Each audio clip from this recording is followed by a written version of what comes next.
Okay. Hi, everyone. This is Mike Paciello with the Paciello Group, along with my colleague Billy Gregory from TPG. We're sorry running a little bit late, but we just were experiencing some minor technical difficulties on our end.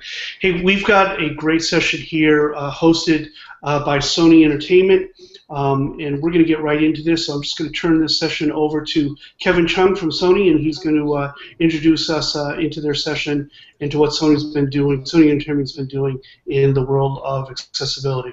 So Kevin, just give me a second here. I'm going to turn you on. You'll have the presentation, and you can go from there. There you go. Thanks, Mike. Well, really appreciate the invitation to participate in this year's ID24. On behalf of Sony PlayStation and iDog, we're just really delighted to be here to talk about some of the things that we've been doing with accessibility on the platform. Since last spring and fall, we've been doing some things on the console side for the platform with some system software updates.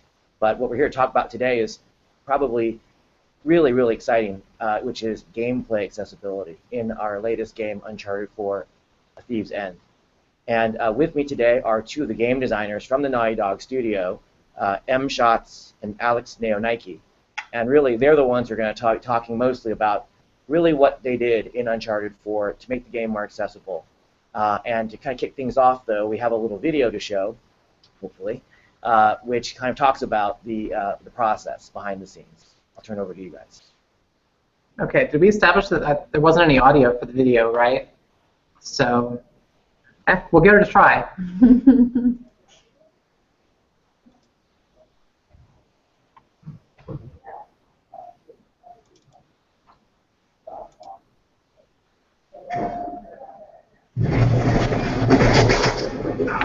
Last year, actually, this guy by the name of Josh Straub reached out to me, and he was asking if I was going to PPC, and if I could meet him and talk to him about accessibility in games.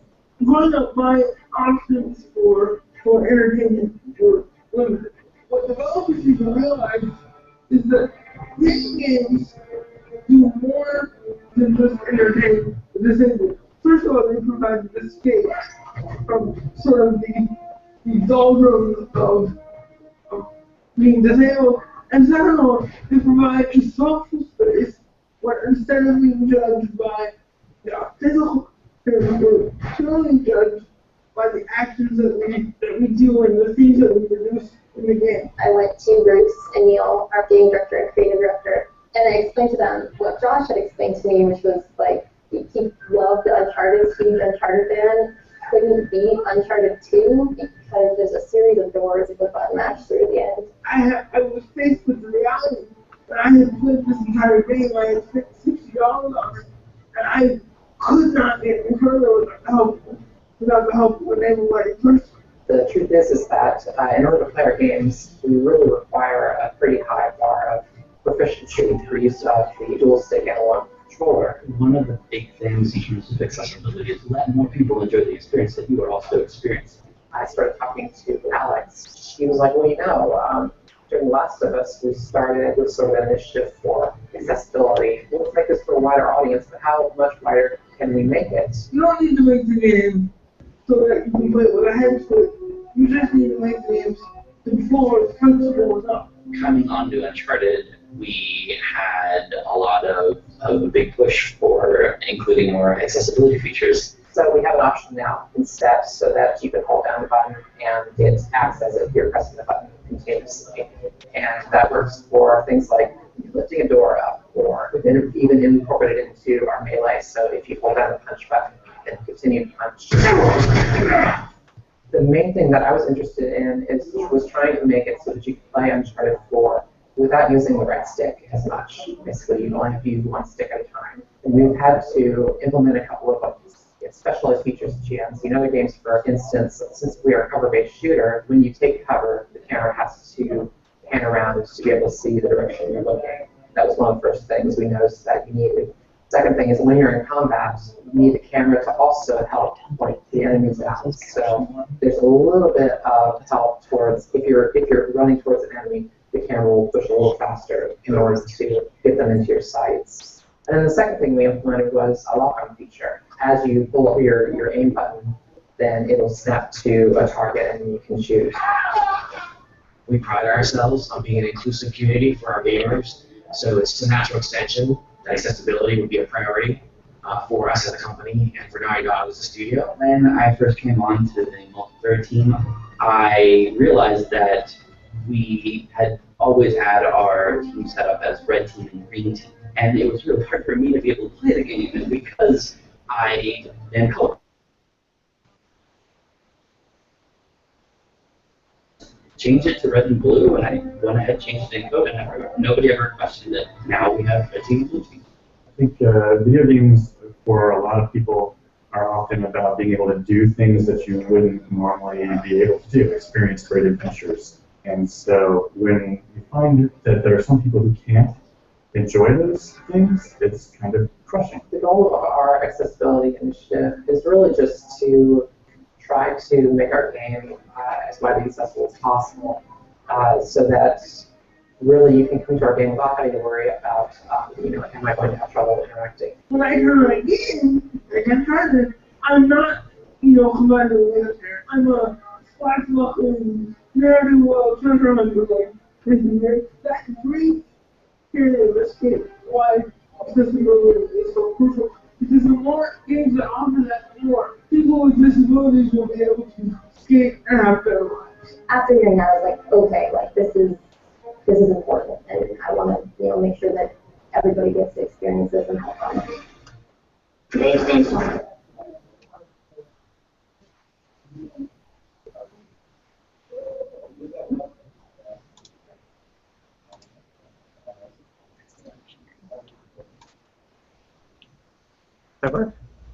All right, is everyone back? We hope that went okay. We were a little unsure about whether the audio was coming through or not, but we should be able to share these videos actually online after this, and hopefully that'll be just fine. You can watch it on YouTube, that sort of stuff, and with subtitles, things like that. So anyway, I guess we can start talking about how we got started with this during Uncharted 4. If you want to. Yeah, so like I said, I'm Alex Neonakis, and this is Em. So like it said in the video, I was hit up by Josh about what we were doing with accessibility in Uncharted, and he had some suggestions. And so we just talked on the phone, and after only an hour conversation with him, I was like, yeah, I'm completely on board. These changes seem very doable, and I talked to Em. Em had already been thinking about it on her own, and together we just decided we were going to sort of push this forward for the team.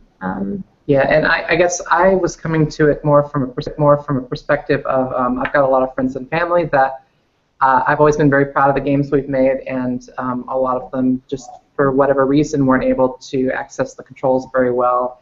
We really require a lot of proficiency to play our game, of like aiming, shooting, button presses at the exact timing and stuff like that. And so I was really hoping to add some features like a lock-on, like camera assistance and stuff like that could help my friends and family. And when I started talking to Alex about it, she was like, what about this? This could actually tie in with all of our accessibility. So then pretty much it started from that point coming together, and she and I sort of just went with it. What else can we add to our accessibility initiative? And we were both going online. There are a lot of just online resources available about like things that game developers can add to their games to help persons with disabilities. And so we were going at it a little blind, I have to admit, and it's not a perfect sort of effort, but we got in what we could, and I'm pretty proud of what we accomplished. But I'd like to, going forward, also continue to push this sort of initiative. Yeah, I think both of us learned pretty quickly how it really requires the perspective of people who live this life, who have these experiences, and that was what was so invaluable about talking to somebody like Josh or looking up resources. There's things that we would have never considered on our own, and so using those resources, they were incredibly invaluable.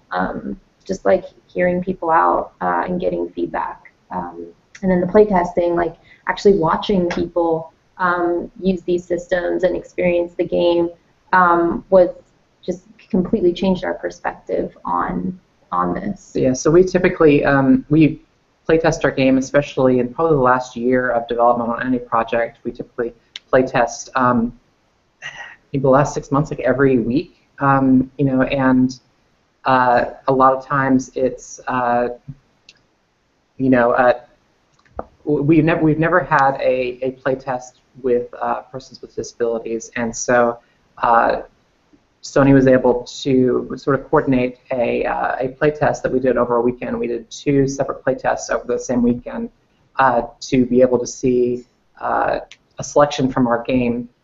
We had people come in that had a variety of impairments, and to try to play our game and see if we can get feedback. And based on that, we were able to make a few tweaks here and there. I'd like to, I guess in the future, sort of try that earlier and see if we can get things rolling earlier to better cater to people's specific needs. Yeah. Yeah, that was very, like, it was just a completely different experience. It was so informative to have. It's one thing to, like, talk about it and to read about it, and then it's another thing to actually sit with somebody as they're experiencing these things and see, like, what specifically is giving them trouble. And so, like anything, it's such an iterative process that we are, you know, hoping to expand on moving forward. So, yeah, feedback is probably the most important aspect of that, since we don't live with any of this. So having, you know, hearing from somebody who does or from multiple people who do is incredibly, incredibly important. Not just that, but also from time to time we get emails from fans that appreciate, I guess, the efforts that we've done or voice frustrations about things that we didn't do.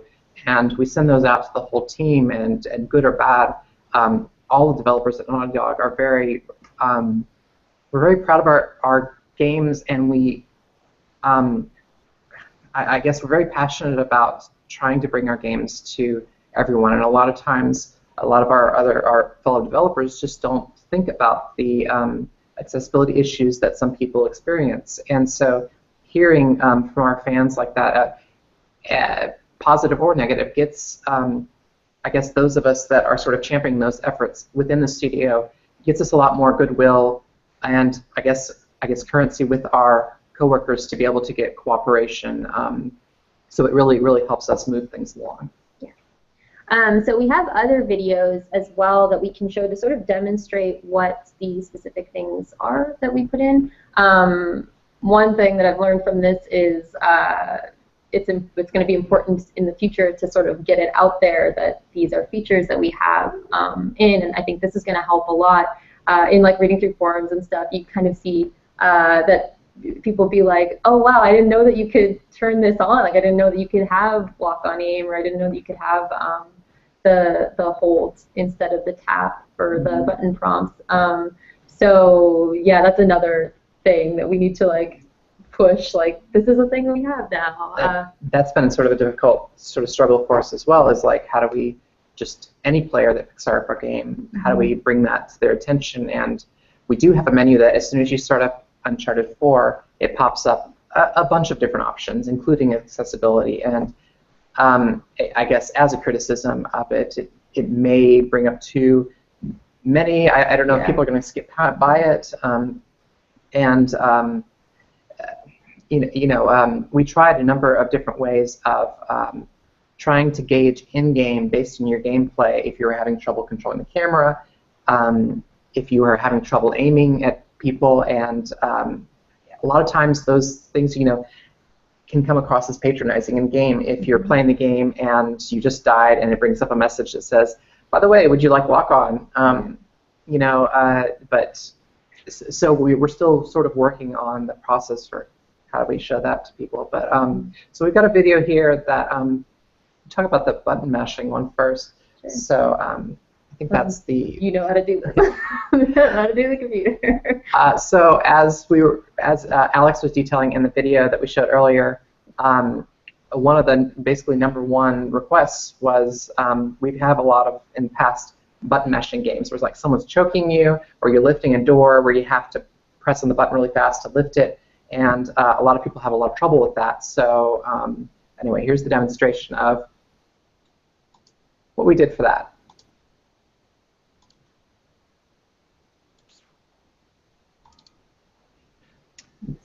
So I don't think there's audio with it, but I'll just talk over. Is that the wrong Oh, one? this is the wrong one. I'm so sorry. It's That button holds, the one underneath it. button holds. There we go. So this is a combat scenario where normally you would have that tap prompt and it would fill up, the little green thing would fill up as you're tapping it. And so in this case, we turned it on. This shows how you turn it on. Go into accessibility, and then repeated button presses. I would have toggled that from tap to hold. So the little circle next to it meant that hold is now turned on. So that is for every situation like that in the game. You don't have to do the tap anymore. And then you can do it for pretty much anything that used that, right? Like any of the door lifts, or that was a specific like combat one, but Right. I don't think once you turn it on, then you don't have to do those taps. That was a bit of a challenge, making sure that it sort of worked in every single case. Things like, yeah, lifting doors, or when a guy is choking you, those are sort of different, I guess, as far as code goes. But we think we got all of them, or, you know, so let's see. I guess then we can talk about, let's see, our subtitles. So we've always had subtitles on our game, of course, but let's see. One thing we added based on feedback from our playtesters is that it's hard for people that have hearing impairments to know who's talking. So we essentially have character name that presents who's talking here.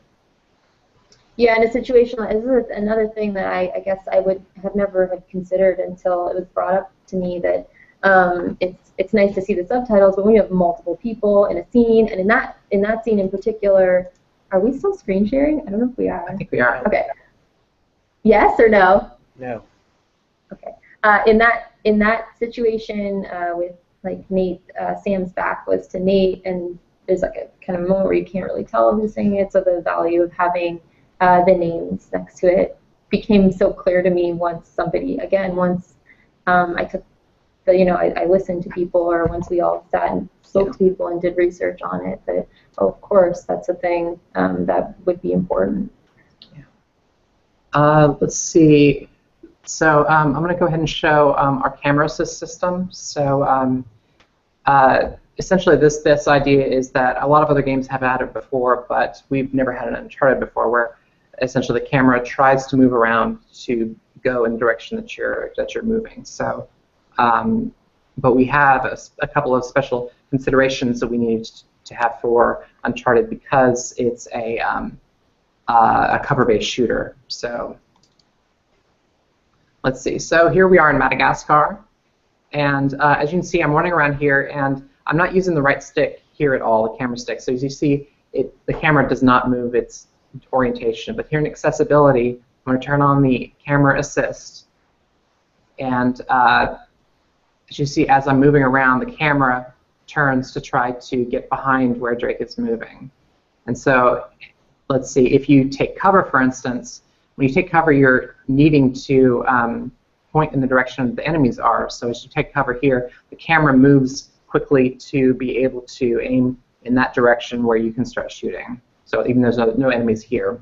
Same thing works when you are climbing as well. So if I climb up here, so around the corner, as you can see, the camera turns in order to look. So I'm not using the right stick here at all, and the camera is, for the most part, keeping us in view of the action. See, as I go down the stairs here, the camera also sort of pan down. It does vertical and horizontal. So I'm also going to try, we have another option for camera assist for vehicles that's separate. Because some people have preferences, they want one or the other. So there is an automatic sort of camera assist that happens anyway, like when you're driving. So I'm not touching the right stick here. As you can see, it turns with the Jeep, and this is sort of the default setting. But as you can see, if I start to back up, the camera's not going to move here. So based on playtest feedback, we found that was frustrating to a lot of people. And let's see, here's a case where if I just set the camera right here, so I just move the camera here, it's not going to move until I start moving forward right here. So we've got a camera assist option for the vehicles. Go ahead and set it right there. That, as you can see, I drive forward, it works just about the same, but if I back up, the camera's going to turn to look in the direction that we're going. And if I move the camera onto the side, like I did before, and I drive, it's a lot more, I guess you'd say, aggressive or proactive, moving the camera behind the Jeep. So that's sort of the difference there.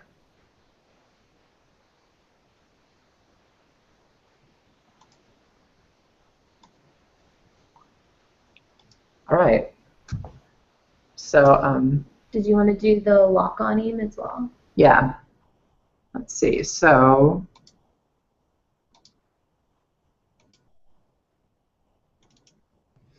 in this situation, this is showing our default setting, which is let me restart. Restart it, yeah, sorry. It kind of takes a second.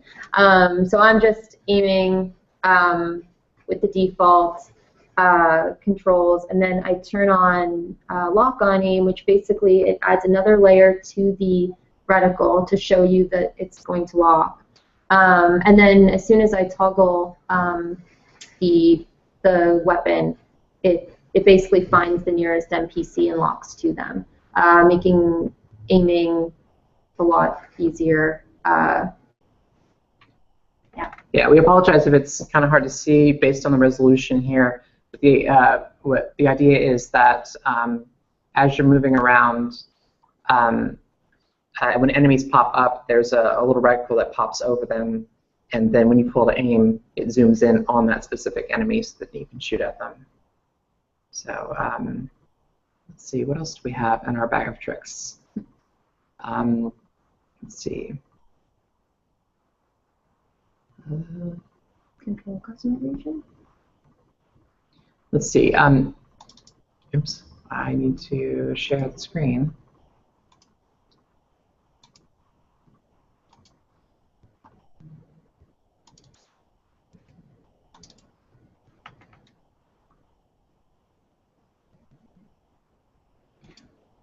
Okay, this is just a quick look at some of the controls, just general customization that we allow. So it's not actually in the accessibility menu, but we let you change in the let's see, controls menu,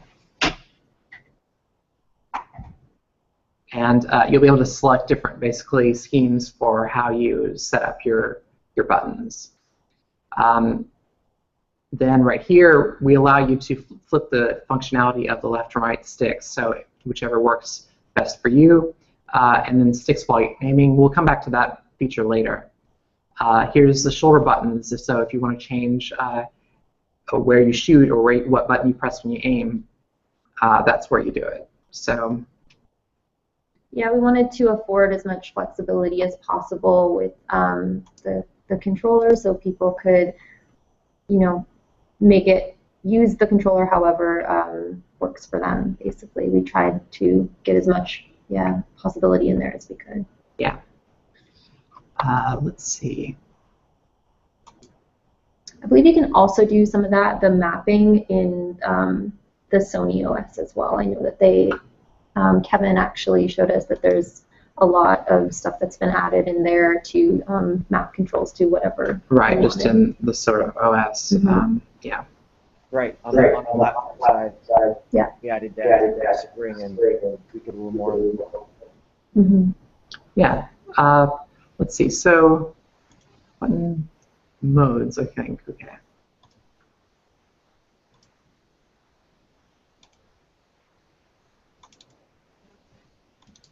So if you give me just a second. So what I want to demonstrate here is this shows a little bit of the lock-on that that Alex was talking about earlier. So essentially, as you can, oh, I'm sorry, mistaken about what this video is. So the idea here is that we knew that a lot of gamers have trouble with the fact that you need to hold down the aim button and then shoot. So it's like you have to press and hold various buttons at the same time. So as you can see right here, the default is when I aim, it stays there as long as I hold the button. But as soon as I release, it pulls back. So I'm going to go into the options here. Accessibility options, and we have aim mode here. So change it from hold to toggle, and that way, as soon as I toggle it on, let me wait until this guy turns around so he doesn't start shooting me. But as you see, I'm going to press it once, and it stays there, and then I press it once again in order to come back.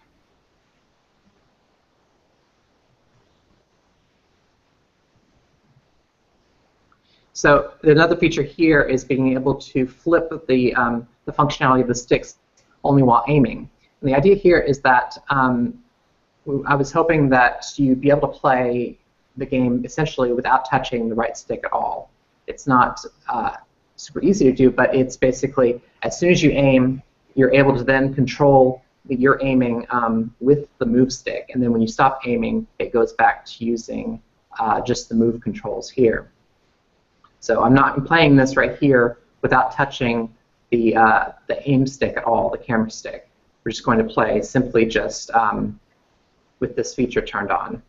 So you see I aim, I shoot, go back to it.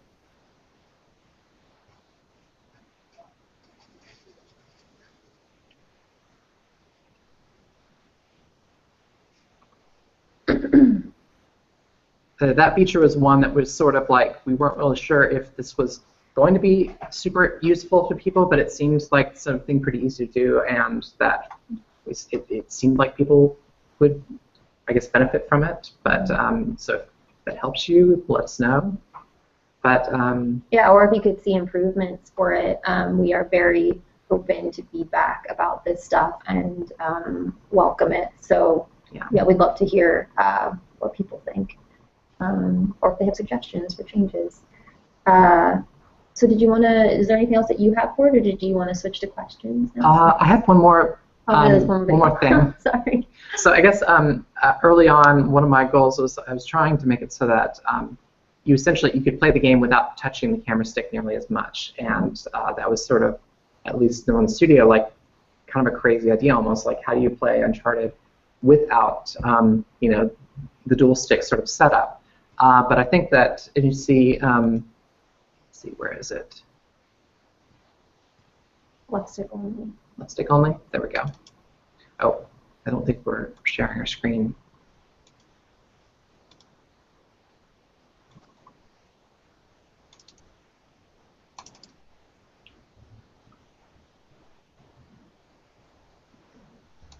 So, as you can see right now, well, or maybe you can't see, but there's a lock-on reticle over that guy. So right now I've got the camera assist and the lock-on turned on.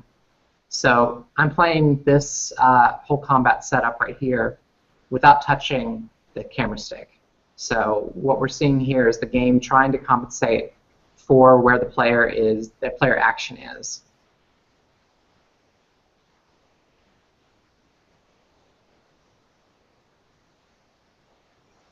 So someone saw me. So right here, we implemented a feature based on feedback that if someone starts shooting you from off screen, you can press down on the D-pad and it flips the camera around. That's what just happened right there. Someone was shooting me from behind, and I pressed down on the D-pad, and it flipped around to be able to see them. And then once they were in my view, I was able to just aim and start shooting.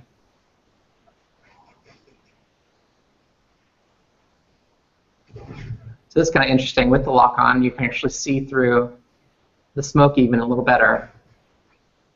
It locks onto people through the smoke.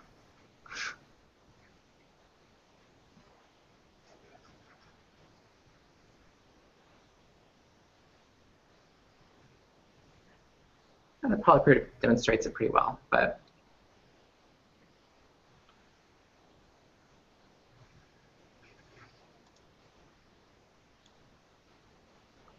Em and Alex, so one thing I wanted you guys to comment on is the fact that these features are available at different difficulty levels, right? Yeah. That's right. I mean, all of these features are available for all difficulty levels. We did have a little bit of trouble. The lock-on aim does provide a pretty significant advantage to combat, and so we felt we had to make a little bit of a compromise. But while you can use lock-on for any difficulty, we set it so that you can't get the trophy, I guess, for hard and crushing because of the significant advantage it gives you, but that you can play it and have fun with it. And also in multiplayer, we had to disable it for multiplayer gameplay because of the advantage it gives you. We know that, like in Grand Theft Auto, they actually had a separate sort of playlist so that players that had lock-on could play one playlist, and players that didn't could play the other one. We were worried we don't have quite the numbers, I think, that Grand Theft Auto, for instance, has. And so we decided that at least instead of splintering, our audience basically would have one playlist and not have that feature. So I'm sorry about that, but maybe we can do better next time. But yeah, all the other features, without exception, can be used at any time. Mm-hmm. Did you want to start the questions and answer? Yeah, I think that would be good to take some questions now. Thanks, guys, for showing us those different features. Sure. Yeah, hi. Thanks very much. That's a great presentation. I know it's kind of difficult with the latency problems and whatnot in HD. Billy, are you following the ID24 tweet hashtag? Are there any questions that came out of that? I have a couple of points I want to make, but go ahead. I haven't seen any questions yet. Yeah, I know Ian's got one. So Kevin, we know Ian's. Ian Hamilton's already. Yeah, there he goes. He put it up there. The question for all three. Oh, it's a whole URL. Where are we? Okay, first I said I love the presentation. I often speak to individual AAA devs or designers who have tried to get some good accessibility stuff done but can't get it past their leads or execs, often on grounds of business case. Any words of wisdom for either of them or for the decision makers? We were hoping that, being a AAA company that has a lot of, there's a lot of media around Uncharted. It's a popular franchise. I know Em and I and everyone here, and especially Kevin, we're hoping that this would be sort of a push for other devs their business is, and it is hard for people to accept, like, oh, these are big changes and a lot of time that Em and I and a lot of people here put into this. But yeah, that's what we were hoping this would do, and resources like the ones that we used, like Josh's website that reviews Dagger System, they review video games against how accessible they are. That's what we were hoping this would do. For us at Naughty Dog, we have a very unique culture where, it's kind of a bit of a flat structure. So Em and I felt passionate about this, and when we brought it to our leads, they were like, yeah, show us what you can do. Like, prove to us that this is a thing that we can do, that it can fit into what the scope already is, especially since we came kind of late with some of this stuff. And that's the type of culture that Naughty Dog has, and I think that that's a part of what makes it a really good company, is that willingness to kind of allow us to sort of figure stuff out and take something and run with it. So I guess yeah, I would hope that other developers would look to this as an example and just copy it or improve upon it. Yeah, I mean, I found that, I mean, most of the features that we put in, it wasn't so much that it took a lot of time or specific effort. It was just someone had to sort of make sure that they weren't falling through the cracks. And in our case, for Uncharted 4, that was Alex and I. And like Alex was saying, we really have a lot of freedom to be able to try to improve our game. And we often like try to say, I guess everyone is a game designer at Naughty Dog. I guess both of us are game designers, but I guess what that means is that everyone is encouraged to try to improve our game. The basic idea is you try to prove something until it works out well, and then it's sort of fully supported. You know, I think as far as from a business perspective, at least my guess is, I'm hoping that just exposure that we're trying to address these issues hopefully will, I don't know, maybe cultivate some goodwill among our fans, and just exposure about the game and how we care a lot about how our I guess our players are able to access our game. So that includes not just persons with a disability, but any gamer, you know. Mm-hmm. So it's a difficult question, though. I mean. Yeah, it is. Companies are also different, and we only know about how Naughty Dog works, and the ones in Sony. So it's up to the individual developers to hopefully see the value in this, and that's what we were hoping this would do, is provide that value to them, show it to them. Like, there is a lot of value to this. Yeah. Yeah, like Alex and Em said, I mean, it really is. It's going to vary from developer to developer and company to company, but at least at Sony and PlayStation and Naughty Dog, I think the culture is very supportive of including as many gamers as possible to enjoy our products and our titles. And I know here, the executives here are extremely proud of the effort that Naughty Dog's put forth here as one of our studios and in such a high-profile title. And I think the lesson learned really is that, like they said, if you think about it and raise awareness, it can be done. It just needs to be made something that's part of the design fabric. And I'm no game designer, but I think they really did a great job here in this case. And we hope that it'll set a good precedent for other studios, both internally and externally.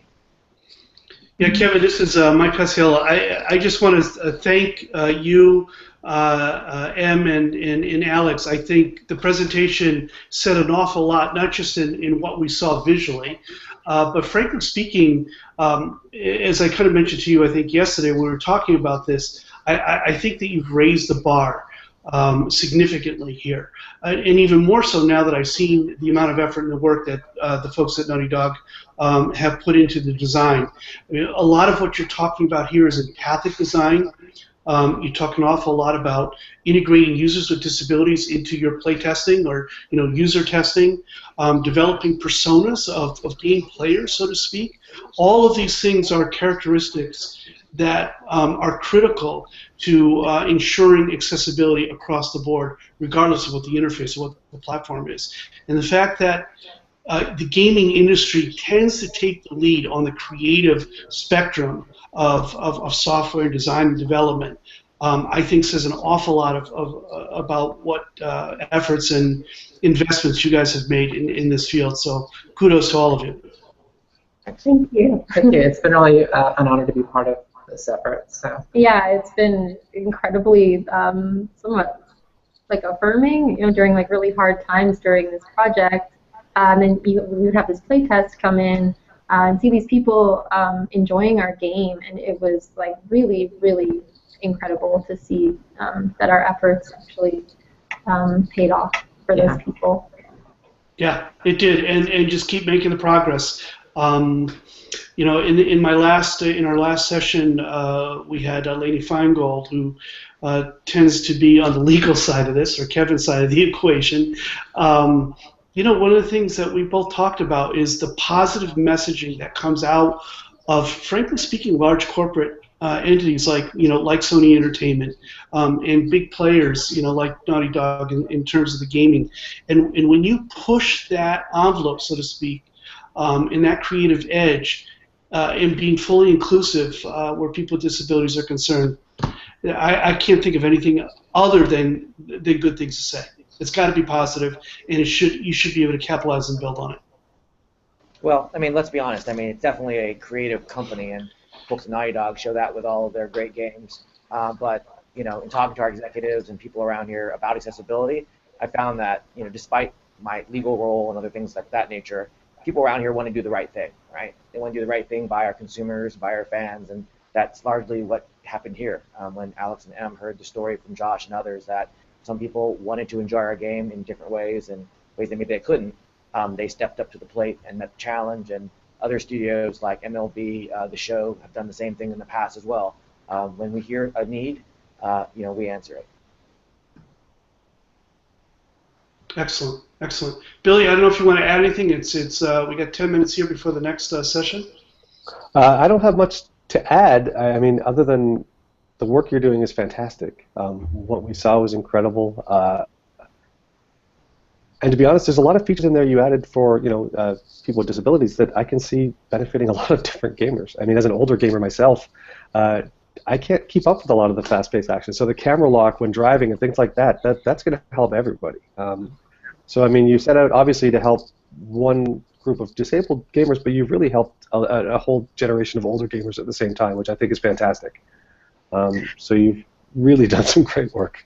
Yeah, I've gotten a lot of positive feedback from some of my coworkers that are like, my wife never played my game before, but she's playing it now. She's really enjoying it, and it's really gratifying. I just more and more games seem to sort of be widening our audience, and unless we are really making a sort of initiative to try to include a wider audience as far as controls go, I think we're just going to be leaving a lot of potential customers behind, honestly. Mm-hmm. Excellent. Well, listen, Alex and Emily, thank you again very much for taking time to do the walkthrough with us. We look forward to it. I know there's been a lot of tweets and the videos out there for everybody to actually see it in real time, so to speak. Kevin, thanks to you and to your team, frankly speaking, for pulling all this together. I know you guys were burning the midnight oil, literally, to pull this together. And for our event, and again for all of our constituency organizations and our colleagues in the field, this was an A+ job. We really appreciate it. You're welcome. Thank you. Thanks for having us. Thanks so guys. much. Our pleasure. So we're going to move on. We're going to take about a 10-minute break here, and then our next session, Billy I think is with John Gibbons, yeah? And so we'll drop this show, and we look forward to seeing everybody in ID24 in about another 10 minutes. Thank you.